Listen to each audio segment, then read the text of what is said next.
everyone, welcome back to our second lesson on our architectural project for the raised bungalow design project. For this lesson we are going to be learning how to rough sketch our floor plans. So once you have finalized your floor plan organization with your bubble diagrams, we move on to creating the rough sketch on graph paper.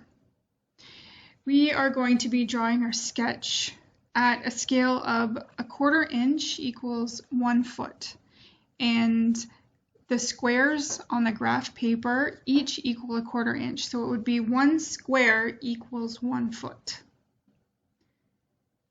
So the floor plans should fit on an 8.5 by 11 sheet. But if they don't, you can tape 2 of them together. Okay, so I just want to look back at our design criteria, and we need to make sure that we reach 1,400 square feet. So we want to make sure that we're very close, within about 2 square feet, because when the construction builders are building the footings and the foundations, they're not going to be exact to the 1/4 inch, but they are going to be relatively close. Okay, so yeah, for our rubric, I'm going to give you you need to have the 1,400 square feet in and about 2 square feet of give or take. Okay. So the 1,400 square feet is going to be the livable area of the home. And the livable area does not include the garage, so the garage is not included in that. And either is the basement. So the rule is that any living space below grade, which means under the ground, is not included in your square footage area. So basically, our footprint of the living area of the house is going to be 1,400 square feet. So I know you guys are just beginning and you probably don't have an idea of how big a room is or a room should be, if it's big or small, if I gave you some numbers. So there's a document that we have that you guys can follow for typical room sizes, and it's right here. So typical room sizes, there's small, average, large, it's living room, dining room, kitchen, and pretty much all the way down to walk-in closet and a regular closet.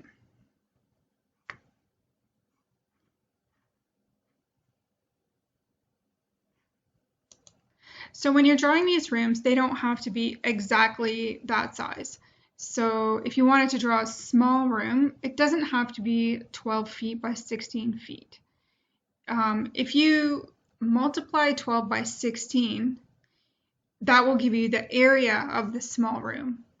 And you can take that approximate area. It doesn't have to be exactly, it's just to give you an idea. And you can shape it in any way that number will give you. So you can start off by finding, so 1,400 square feet, you can divide that up into 2 numbers that multiply together to equal 1,400 square feet, or if you wanted just 1 square, if you wanted the house shape to be a square, or if you wanted your house shape to be, say for example, an L shape, that's really basically 2 different spaces, so like the top and the side, or sorry, the bottom and the side, and then you can figure out what sizes you want those areas.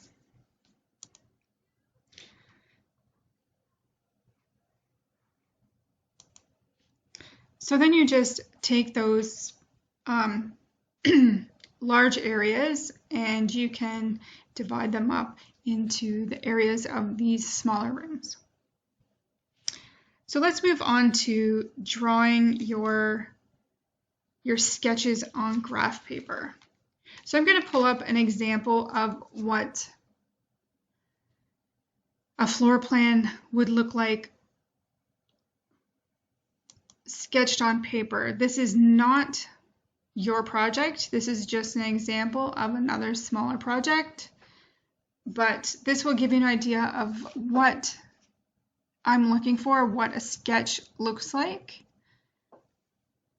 So here we have, so what you're going to do actually is first off, you're going to start off by drawing the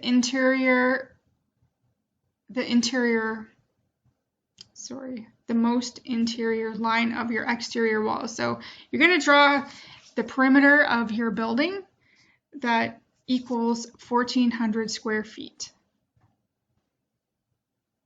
And then from there, you're going to offset your exterior wall out 1 square, and that's going to equal out to be your exterior wall.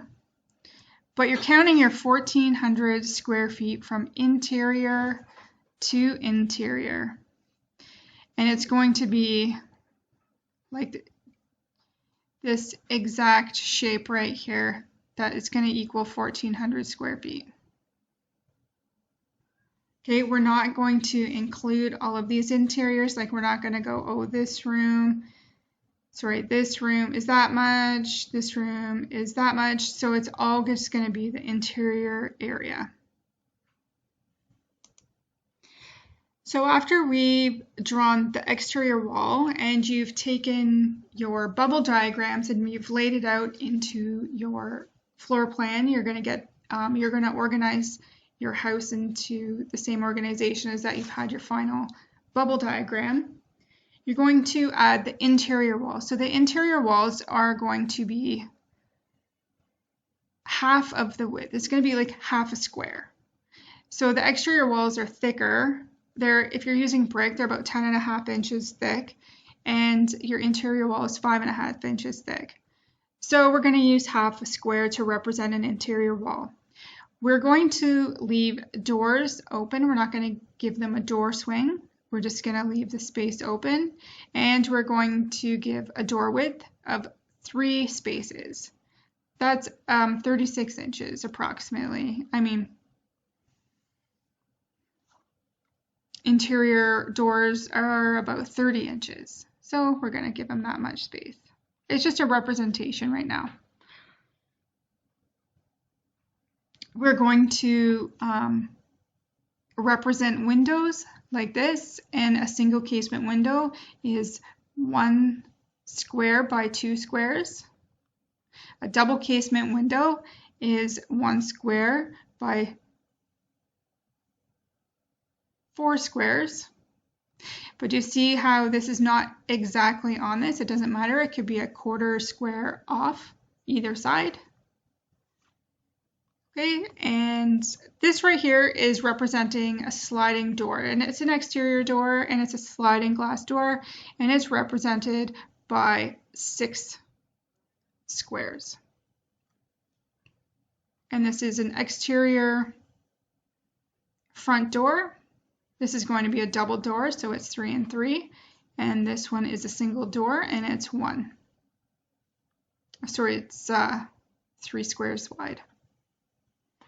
And then if, say, the kitchen, you're just going to have a natural opening. You're not going to have a door, but it's just a natural opening. You're just going to leave that blank. Your kitchen counters are going to be 2 squares deep, representing 2 feet. All right, and then I want you to label each room, like we have here. Okay, and here is an example of the thicknesses that we've talked about. It's like, so 1 square is exterior wall thickness, half a square interior wall thickness, 2 squares is a single casement window, 4 squares is a double casement window, 2 squares is a countertop width, 3 squares openings, exterior, interior doors. So it's per door. So the front door is 2 doors, so it's 3 on each side. And a sliding glass door is 2 doors. One is fixed, but one slides, so that's 6. So when you hand this in, when you hand in your sketch, you're going to have the title of your house, and it'll be raised bungalow, rough plan, the square footage that it equals. It is going to exclude exterior walls, so that means that we're not counting the exterior walls in the 1,400 square feet. So we're just going from interior to interior, but we are going to draw the exterior of the wall. And then I want your name on it as well. Okay, well, I hope that it was clear, and let me know if you have any questions. Thank you.